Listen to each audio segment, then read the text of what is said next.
une vieille dame charmante transporte des provisions jusqu'à son domicile. Lorsqu'elle ferme la porte, une fissure se forme dans le mur et une tuile glisse de son toit et se brise en tombant sur le sol. Le lendemain, le maçon du quartier semble troublé. Il vient juste de réparer un problème similaire une semaine auparavant dans une autre maison, et dans une autre la semaine précédente. Il va réparer cette fissure et le toit comme il l'a fait précédemment. Il ne peut pas s'empêcher de penser qu'il va bientôt devoir se rendre dans une autre maison pour résoudre le même problème. Mais les personnes âgées sont parfois comme ça. Elles cassent des choses exprès pour que quelqu'un vienne les voir. Tant qu'il sera suffisamment payé, il continuera à faire les réparations. Ce soir-là, et alors que la vieille femme est au lit, elle est réveillée par quelque chose qui lui est tombé sur le visage. Une fissure est apparue au niveau du plafond, juste au-dessus de son lit, et du plâtre lui tombe dessus. Que se passe-t-il dans cette maison ? Elle doit rappeler le réparateur le lendemain matin pour lui dire que la situation s'aggrave. Elle se lève pour nettoyer la poussière de plâtre sur son visage, mais s'arrête en chemin. Est-ce un bruit qu'elle a entendu ? On aurait dit qu'il venait d'en bas. Un autre bruit. Elle a incontestablement entendu quelque chose. Y a-t-il quelqu'un chez elle ? « Bonjour !» s'exclame-t-elle. « Qui que vous soyez, vous feriez mieux de partir. Mon mari va rentrer d'un moment à l'autre et il risque de ne pas être content. » Les bruits semblent avoir cessé. Peut-être qu'elle se faisait des idées. Qui voudrait voler une pauvre vieille femme après tout ? Elle n'avait rien de valeur. Il lui reste cependant à se débarrasser du plâtre sur son visage. Elle tend l'oreille un moment, et lorsqu'elle n'entend plus rien, elle ouvre la porte de la chambre et hurle. Le jour suivant, un enfant se tient devant la maison, en état de choc. Y a-t-il eu un tremblement de terre ? Comment une maison a-t-elle pu se retrouver dans cet état ? Il sonne à la porte, mais personne ne répond. Il frappe à la porte et est surpris de constater que la porte est ouverte. « Grand-mère !» L'enfant pleure en entrant dans cette maison sans bruit. Aucune réponse. L'enfant entre et jette un coup d'œil autour de lui. La maison est en désordre. Des morceaux de plâtre sont tombés des murs et du plafond, des étagères sont tombées en déversant leur contenu, et il y a des morceaux de verre partout, provenant d'ampoules électriques cassées. Le garçon regarde en haut des escaliers et constate que la porte de la chambre de sa grand-mère est ouverte et que la lumière est allumée. « Grand-mère, tu es là-haut ?» Toujours pas de réponse. L'enfant monte timidement l'escalier, en agrippant fermement la rampe. Il se dirige doucement vers la chambre et avance en direction de la lumière que la porte entr'ouverte laisse s'échapper. L'enfant ouvre la porte et découvre sa grand-mère sur le sol, à moins qu'il ne s'agisse pas de sa grand-mère. En tout cas, elle ressemble à sa grand-mère, mais c'est comme si elle avait été étirée et contorsionnée. Son corps est plié à des endroits où il n'y a aucune articulation. L'enfant est complètement paralysé par la peur, incapable de détourner le regard. Mais le cauchemar n'est pas encore terminé, car sa grand-mère est toujours en vie. Hélas, des incidents de ce genre sont trop fréquents dans cette petite ville qui est en proie aux attaques du SCP-783, également connu sous le nom de l'homme tordu. Le SCP-783 est une créature singulière extrêmement dangereuse qui sévit actuellement dans le petit village de Tenby, dans l'Oxfordshire, en Angleterre. Tous les 12 ans, au cours des mois d'automne et d'hiver, le SCP-783 se livre à une série de comportements agressifs qui durent environ 70 jours, pendant lesquels il cible et attaque les personnes qui se trouvent seules chez elles après le coucher du soleil.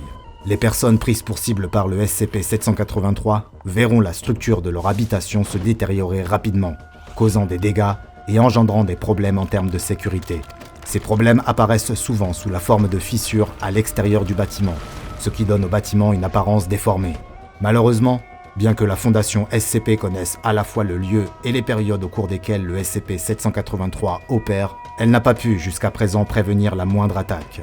En outre, la Fondation n'a pas encore été en mesure de produire une quelconque photo, ni même une simple description physique du SCP-783, du fait de son impact sur les équipements d'enregistrement. Les caméras installées pour filmer l'anomalie ne produisent que des images déformées ou altérées, si bien que son apparence reste un mystère. Les victimes visées par le SCP-783 subissent un sort qui est, à bien des égards, pire que la mort. Leur corps subira des déformations importantes, puisque leurs os subiront des douzaines de fractures et seront étirés et tordus dans des directions diverses et non naturelles. Elles sont ensuite soignées grâce à une production rapide de cartilage et à la croissance de peau supplémentaire pour envelopper la partie décharnée des membres ayant été étirés, créant ainsi un nœud difforme au niveau des extrémités. Certains cas sont assez graves, comme cette victime qui a vu son avant-bras être étiré à plus de 2,4 mètres, et une autre qui a été étirée pour atteindre une longueur de 12,5 mètres. Malgré les terribles blessures infligées, la majorité des victimes restent en vie après les attaques, bien qu'elles soient le plus souvent complètement paralysées, dans un état végétatif permanent, voire les deux. 27 victimes du SCP-783 sont actuellement placées dans un établissement de soins de longue durée, situé dans une aile d'un hôpital local qui a été réquisitionné par la Fondation dans le but spécifique de soigner et de traiter ces 27 victimes. Comme beaucoup d'anomalies que la Fondation SCP étudie et confine, beaucoup d'habitants de Tembi semblent avoir une certaine conscience de l'homme tordu, et l'anomalie est devenue une sorte de croque-mitaine locale. Les chercheurs ont même trouvé des documents décrivant des écoliers du coin chantant une comptine semblant être liée à l'anomalie et qui pourrait même expliquer les origines de la créature. Cette comptine dit « Là vivait un homme tordu ayant conclu un marché tordu. Il avait une canne tordue et sa prise dans un panier tordu. Il a volé un enfant tordu qui a émis un cri de tordu. Et ce petit homme tordu fut brisé sur la roue. » Un mois avant le commencement d'une période d'activité du SCP-783, un membre du personnel de classe D, D209, a été envoyé vivre dans une maison appartenant à la Fondation et située dans le village. Un équipement d'enregistrement audio et vidéo a été installé dans toute la maison, au cas où l'agent de classe D serait visé, dans l'espoir de glaner quelques informations si quelque chose devait se produire. 43 jours après avoir commencé à vivre dans la maison, quelque chose a fini par se produire. Un soir, alors qu'il était dans son lit, en train de lire un livre, l'agent D909 a entendu des bruits au rez-de-chaussée. Les caméras du premier étage étaient endommagées et ne permettaient de voir qu'une image déformée de quelque chose se déplaçant dans la maison. Lorsque D209 a tenté de quitter la chambre et de s'échapper de la maison, il a immédiatement rencontré le SCP-783. Pendant une période qui a duré environ 5 heures, ses os ont été brisés en de nombreux endroits, puis ressoudés, de sorte que D209 n'était plus qu'une masse tordue de chair et d'os. Curieusement, au moment même où D209 était attaqué, les 27 victimes du SCP-783 hospitalisées ont toutes éprouvé de violentes convulsions, alors que la plupart d'entre elles avaient été déclarées en état de mort cérébrale et que les autres étaient totalement paralysées. Parallèlement à l'attaque, un séisme a également eu lieu aux abords de la ville, et les informations recueillies après cet événement ont été à la fois éclairantes et extrêmement troublantes. Du personnel de la Fondation a été envoyé sur le lieu du séisme pour enquêter et déterminer s'il était lié au SCP-783 d'une manière ou d'une autre. Ils y ont trouvé un petit groupe de riverains en colère, probablement contrariés par les interminables phénomènes paranormaux qui se déroulaient dans leur ville et par l'absence de mesures de nature à y mettre un terme. Après un face-à-face tendu, l'agent Collins de la Fondation SCP a tiré en l'air avec son arme de service et la foule s'est rapidement dispersée. Désormais débarrassés de toute distraction, les agents pouvaient enfin commencer leur enquête avec tout le sérieux nécessaire. Ils ont immédiatement repéré plusieurs objets sortant de terre. En les examinant de plus près, ils ont découvert qu'il s'agissait d'orteils humains étirés. Une équipe de fouilles a été envoyée sur le site et le lendemain, un charnier a été découvert contenant une multitude de corps déformés pouvant être des victimes du SCP-783. Leurs corps mutilés et étirés s'étaient bien conservés, même s'ils avaient été enterrés à même le sol. Ils avaient tous été enterrés la tête en bas et leurs bras s'enfonçaient profondément dans cette fosse funéraire. Alors qu'un chercheur tentait de prélever un échantillon de tissu sur l'un des corps, le sol sous lui a cédé et il est tombé dans la fosse. Il a atterri sur les tas de membres enchevêtrés, lesquels se sont déplacés sous son poids et il a disparu dans la fosse. L'agent Collins a immédiatement trouvé une corde, l'a attachée à sa taille et est descendu dans la fosse en donnant l'ordre à l'équipe sur place de la remonter à son signal. L'agent Collins est descendu dans la fosse, s'est glissé sous les corps et après plusieurs minutes, elle est ressortie, mais sans le chercheur disparu. Lors de son compte-rendu, elle a décrit avoir trouvé un endroit anormal sous terre, sous les corps des victimes du SCP-783. Elle a été tellement bouleversée par ce qu'elle a vu qu'elle a obtenu un congé exceptionnel. La Fondation devait en savoir plus, et un agent de classe D a été rapidement désigné afin d'explorer l'anomalie souterraine. L'agent D2172 a été équipé d'un matériel d'enregistrement audio et vidéo, ainsi que de plusieurs outils de mesure scientifiques et d'une arme à feu, puis il est descendu dans la fosse au moyen d'une grue. Le câble de liaison avec la surface permettait de renvoyer les informations recueillies et faisait office de bouée de sauvetage. Tandis que l'agent D-2172 était plongé dans l'obscurité aux côtés de cette masse de cadavres, ils ont été pris d'un vertige, puis ont réalisé que les effets anormaux s'étendaient également à la gravité, qui s'était inversée, et qu'il leur faudrait remonter afin de descendre plus profondément dans la fosse. L'agent est rapidement sorti du trou, entouré par les bras des cadavres, et a atteint un monde où le ciel était couvert. Cela ressemblait exactement à la ville de Tembi, avec les mêmes constructions que dans notre monde. Toutefois, ce monde semblait être inhabité et sans le moindre signe du chercheur de la fondation SCP disparu. L'agent D-2172 a commencé à inspecter les bâtiments et a constaté qu'ils étaient également tous vides. Il a malheureusement trouvé des traces de lutte dans une maison et des éléments semblant indiquer que le chercheur disparu était décédé. Il a continué à explorer le secteur et a trouvé que les anomalies du lieu se répercutaient également jusqu'à ses frontières. En effet, alors que l'agent de classe D marchait vers le nord pour sortir de la ville, après plusieurs kilomètres, il a découvert qu'il était désormais revenu à la pointe sud de la ville.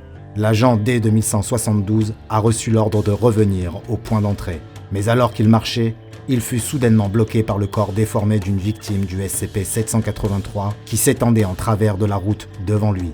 L'agent D-2172 a sorti son arme et a tiré sur l'entité, mais celle-ci n'a pas réagi et il a dû se replier dans les bois environnants.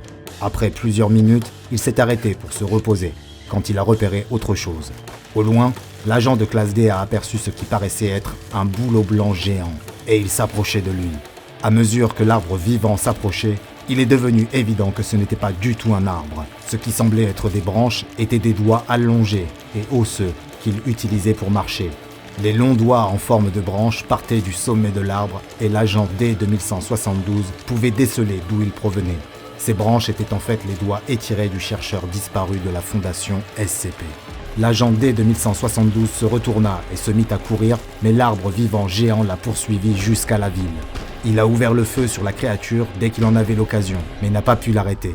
Le contact visuel a rapidement été perdu, mais sur la bande audio, on pouvait entendre les hurlements de l'agent D-2172. Mais ce ne fut pas la fin de la mission.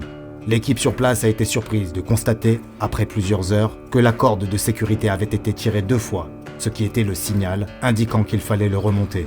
Une équipe médicale a été envoyée sur le site, car on a présumé que l'agent D-2172 devait être soigné immédiatement, et l'équipe a commencé à remonter la corde. Après quelques minutes, ils ont découvert le harnais, mais sans l'agent D-2172. Ils ont continué à tirer, mais le harnais est resté coincé sur le tas de cadavres dans la fosse. Ils ont alors remarqué qu'il n'était pas vraiment coincé. Une main agrippait le harnais. C'était la main de l'agent D-2172. L'équipe a continué à tirer, et le bras de l'agent D-2172 s'était tiré hors de la fosse sur une longueur de plus de 3 mètres. Mais finalement, la résistance est devenue trop importante. L'agent D-2172 a lâché prise et on l'a vu s'enfoncer dans le tas de cadavres à l'intérieur de la fosse.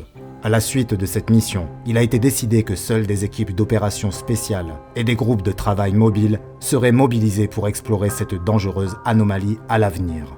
Au moins 3 missions de ce type ont été entreprises, mais les détails restent pour l'instant confidentiels et il vaut peut-être mieux qu'il le reste. La Fondation SCP continuera à surveiller la ville de Tembi pour tenter d'en savoir davantage sur le SCP-783 et, espérons-le, de découvrir un moyen de le contenir ainsi que les phénomènes qui lui sont associés. En raison de la difficulté à contenir l'anomalie, celle-ci a été classée comme Keter et un bâtiment municipal voisin de l'hôpital de Tembi a été réquisitionné et désigné comme site provisoire 5 afin d'accueillir le personnel toujours plus nombreux de la Fondation. La Fondation SCP poursuit ses recherches sur cette mystérieuse et très dangereuse anomalie et toutes les victimes du SCP-783 doivent être récupérées, leurs blessures répertoriées et leurs corps incinérés. À présent, découvrez une autre rubrique des dossiers du Dr Bob. N'oubliez pas de vous abonner et d'activer les notifications afin d'être sûr de n'en manquer aucune, puisque nous creusons toujours plus loin parmi les archives classifiées de la Fondation SCP.